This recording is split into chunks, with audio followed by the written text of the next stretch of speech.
আছো সবাই? আমি এখানে রেডি হয়ে বেরিয়ে পড়েছি ফসিলসের শো দেখতে যাওয়ার জন্য। এটা আমার ফার্স্ট টাইম এক্সপিরিয়েন্স কোনো লাইভ শো দেখার, তো I am two much happy. তো এখানে আকাশের মুখ কিন্তু প্রচণ্ড কালো হয়ে আছে, কি জানি ও হয়তো দেখতে যেতে রূপমদার শো যেতে পারছে না বলে। খুব জোর একটা বৃষ্টি আসতে চলেছে, বোঝাই যাচ্ছে, কিন্তু ততক্ষণে আমরা হয়তো হলে ঢুকে যেতে পারবো। তো আমি কিন্তু বৃষ্টিটাকে খুব মিস করব। আমার বৃষ্টি যে কতটা ভালো লাগে সবাই জানে। তো এখানে আমরা নেমে পড়েছি লাইন দেওয়ার জন্য, প্রচুর বড় লাইন ছিল। তো এখানে হাঁটতে হাঁটতেই আমার চোখ পড়লো ডাবের দিকে।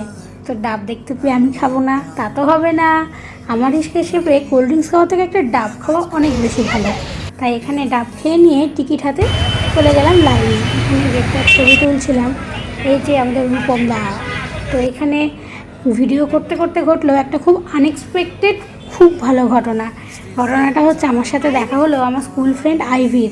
আমাদের লাস্ট দেখা হয়েছিল ক্লাস 8-এ, তারপর আইভি বাইরে পড়তে চলে যায়। এইখানে এসে আমাদের এত বছর পর দেখা, আমরা যারা স্কুল লাইফ পেরিয়ে এসেছি না, তাদের কাছে পুরনো বন্ধুদের সাথে দেখা হওয়াটা যে কতটা আনন্দের সত্যি বলার নয়। তো যাই হোক, আইভির সাথে দেখা হয়ে তো মনটা প্রথমেই ভালো হয়ে গেল। তারপরে আমরা চললাম হলের দিকে। প্রচুর চেকিং ছিল, কোনো কিছুই অ্যালাউ না, লাইক খাবার দাবার, জলের বোতল ইভেন অ্যালাউ নয়। তো এইখানে বারবার চেকিং দেখাতে এইখানে ব্যান্ডটা পড়া ছিল ম্যান্ডেটারি, আর ব্যান্ডটা হচ্ছে না টিকিট অনুযায়ী, মানে অনেক রকম তো টিকিটের ক্যাটাগরি আছে। তো সেই হিসেবে ব্যান্ডের কালারটা যাতে সিকিউরিটি গার্ডরা ভালো মানে বুঝতে পারে যে কে কোথায় বসবে বা কে কোথায় দাঁড়াবে। তো এখানে হলে ঢুকে পড়েছি, এই যে নেতাজি ইন্ডোর স্টেডিয়াম। আর এইখানে শুরু হয়ে গেছে প্রোগ্রাম রূপম দাস এখনও দেরি আছে, কিন্তু তার আগে চলে আসলো তারকাটা টিম।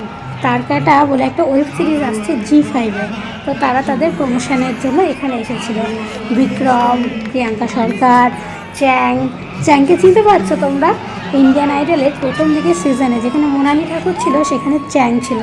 আমার কিন্তু চ্যাংয়ের গান শুনতে খুব ভালোই লাগতো। তো চ্যাংকে দেখে I was too much happy আর আমি তো পুরো সামনে দাঁড়িয়েছিলাম, পুরো চ্যাংকে আমি সামনে থেকে দেখেছি। আমি খুব এক্সাইটেড ছিলাম আর সিরিয়াসলি খুব আনন্দও করেছি। তো এখানে না আমি ভয়েস ওভার একটু কমই দেবো, কারণ যাতে তোমরা এনাদের কথাগুলো শুনতে পারো, এনাদের প্রমোশন নিয়ে শুনতে পারো, এনাদের গান শুনতে পারো। তো এখানে ভয়েস ওভার কিন্তু একটু কমই দেবো, তো দেখতে থাকো।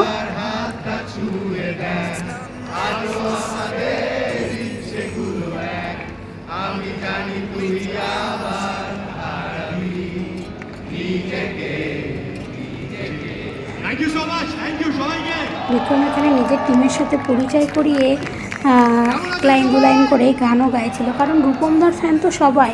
তো এখানে সত্যমদাও এসেছিলো। তো সত্যমদাকে না আমরা বিভিন্ন ওয়েব সিরিজে কিন্তু চিনি। তো সত্যমদাকে ওয়েব সিরিজে দেখতে যেমন লাগে সামনে থেকেও কিন্তু ঠিক তেমনই, মানে সে ন্যাচারাল অ্যাক্টর বলে না, সেই টাইপের। প্রিয়াঙ্কা সরকারকে দেখেও কিন্তু ভালো লাগলো। হ্যাঁ, রাহুলদার কথাও তো অবশ্যই মনে পড়লো, যিনি আমাদের মধ্যে নেই, কিন্তু যাই হোক, লাইফে তো সবাইকে এগিয়ে যেতে হয়। তো এখানে রূপমদাও কিন্তু রাহুলদাকে ট্রিবিউট দিয়েছিল, রাহুলদার কথা বলেছিল শোয়ের মাঝে। তো বিক্রমের কথাগুলো শোনো কী বলছে বিক্রম। আর হ্যাঁ, চ্যাংও কিন্তু একটা গান গাইবে। তো যারা চ্যাংয়ের গান পছন্দ করতো ইন্ডিয়ান আইডলে, তারা কিন্তু এখানে চ্যাংয়ের গানও শুনতে পাবে। তো দেখতে থাকো।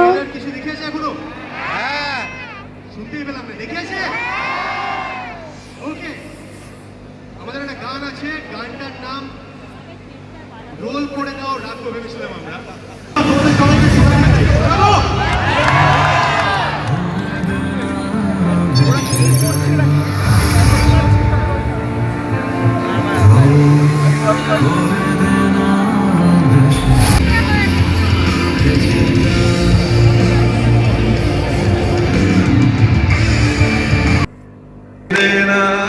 ভেসে যায়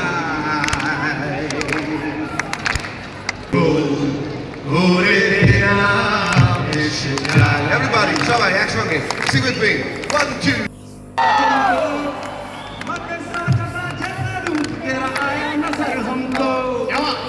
सनम खुली खुली सनम गोरी गोरी के बाहर करती है यूं, हमें तुमने जब गले लगा तो खो ही गए हमको। हम्मा हम्मा हम्मा हम्मा हम्मा हम्मा हम्मा हम्मा हम्मा हम्मा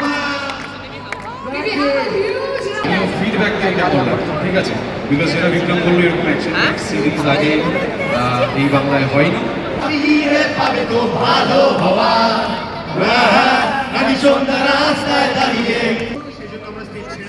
আমি একটা জিনিস ভাবলাম জানো, যে আমার যেসব বন্ধুরা বা যারা রূপমদার ফ্যান শোতে আসতে পারেনি বিভিন্ন কারণে, আমি ভাবছি ভিডিওগুলোকে না আনকাটভাবেই শেয়ার করব, কোনো ভয়েস ওভার বা কোনো কথা সেভাবে বলবো না, যাতে রূপমদার শোটা তোমরা যতটা আমি রেকর্ড করতে পেরেছি ক্লিপসগুলো তোমরা দেখতে পারো আর দূর থেকেও দেখতে পারো। তো এখানে শো শুরু হতে চলেছে, কি আছে।